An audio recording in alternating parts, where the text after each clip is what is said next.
سب سے پہلی بات تو یہ ہے کہ جب پارلیمنٹ سیشن میں ہے تو سینٹرل گورنمنٹ جو ہے پارلیمنٹری سپریمیسی اور پریویلیجز کے خلاف یہ کام کرتے ہوئے میڈیا کو انفارم کر رہی ہے اور پارلیمنٹ کو انفارم نہیں کر رہی ہے۔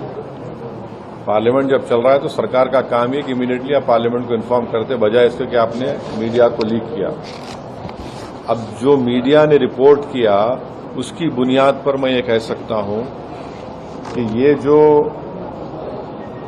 پرپوز امینڈمنٹ سے میڈیا میں جو لکھا گیا ہے وہ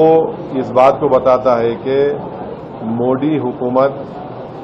وقف بورڈ کی اٹانومی کو چھیننا چاہتی ہے اور وہ انٹرفیئر کرنا چاہتی ہے واقف کے منشے کے خلاف کہ کس طرح سے اس وقف کی پراپرٹی کو چلایا جائے، اور یہ خود فریڈم آف ریلیجن کے خلاف ہے، نمبر 1۔ دوسری بات یہ ہے کہ بی جے پی شروع سے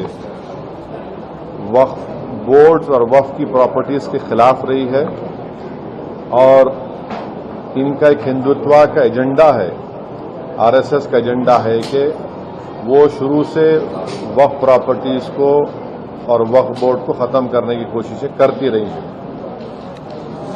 تیسری بات یہ ہے کہ اب جو میڈیا کے رپورٹس کے اوپر میں اپنا یہ ریاکشن دے رہا ہوں کہ ایک بار کسی پراپرٹی کو وقف ڈکلیئر کر دیا گیا تو ہمیشہ وقف رہتا ہے۔ تو وقف ایکٹ جو ہے 54 کا ہے اور 96 کا ہے، جو 96 کے ایکٹ تو 2013 میں امینڈ کیا گیا،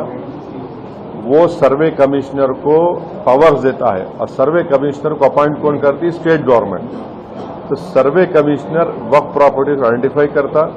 اس کے بعد لسٹ آف وقف پریپیئر ہوتی ہے سروے کمشنر کی طرف سے، اور وہ سروے کمشنر جو اسٹیٹ گورنمنٹ کا اپوائنٹی ہے اس کو اسٹیٹ گورنمنٹ کو بھیجاتا، اور اسٹیٹ گورنمنٹ گزیٹ نوٹیفیکیشن ایشو کرتی ہے۔ تو گزیٹ نوٹیفیکیشن خود ایک افیشیل ایکٹ ہے، اور اگر گزیٹ نوٹیفیکیشن 1 سال تک چیلنج نہیں ہوتی تو وہ فائنل ہو جاتی ہے اور نیچر آف وقف ہو جاتا ہے۔ اس کو یہ لوگ چینج کرنا چاہتے ہیں، یعنی جو پہلے سے وقف ہو چکی ہیں پراپرٹیز اب دوبارہ ان کو اسٹیبلش کرنا پڑے گا کہ یہ وقف ہیں، یہ امپاسبلٹی ہے۔ دوسری بات یہ ہے کہ گزیٹ کا جو کنکلوسیو نیچر ہے اس کو آپ ڈائلیوٹ کرنا چاہ رہے ہیں۔ مانیے اب کئی لوگ وقف کی پراپرٹیز میں انکروچرز ہے، اللیگل طریقے سے وہاں پر ہے، تو ان کو ایک موقع مل جائے گا کہ وہ وقف پراپرٹیز کو بولیں گے کہ ہماری پراپرٹی وقف کی پراپرٹی نہیں ہے، اور کوئی بھی پراپرٹی میں یہ جھگڑے ہوتے کہیں نہ کہیں، تو اس کو ایک انکروچرز کو ایک موقع مل جائے گا۔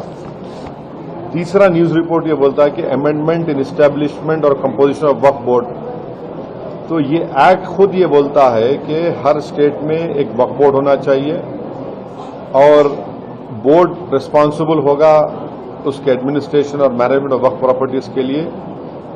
اب اگر آپ امینڈمنٹ کریں گے اسٹیبلشمنٹ اینڈ کمپوزیشن آف وقف بورڈ میں تو ایک ایڈمنسٹریٹو کیوس ہوگا،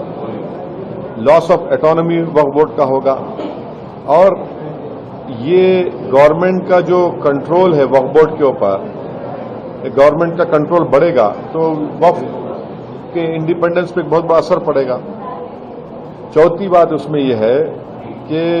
وقف ٹریبیونلز ہے۔ اب یہ جو میڈیا رپورٹ یہ بول رہا ہے کہ گورنمنٹ ان ٹرائیبیونلز کو ڈائلیوٹ کرنا چاہتی ہے، اب یہ ٹرائیبیونلز کے پاورز کو اب ڈائلیوٹ کر دیں گے تو پھر یہ کیسز کا کیا ہوگا؟ ان ایفیکٹو انفورسمنٹ ہوگا۔ پانچویں بات جو میڈیا رپورٹس کے اوپر میں بول رہا ہوں آپ کو، اس میں لکھا گیا کہ اگر کوئی ڈسپیوٹڈ پراپرٹی ہے تو ڈسپیوٹڈ پراپرٹی کا یہ لوگ بولیں گے نہیں پراپرٹی ڈسپیوٹڈ ہے، اس کا سروے ہم کرائیں گے۔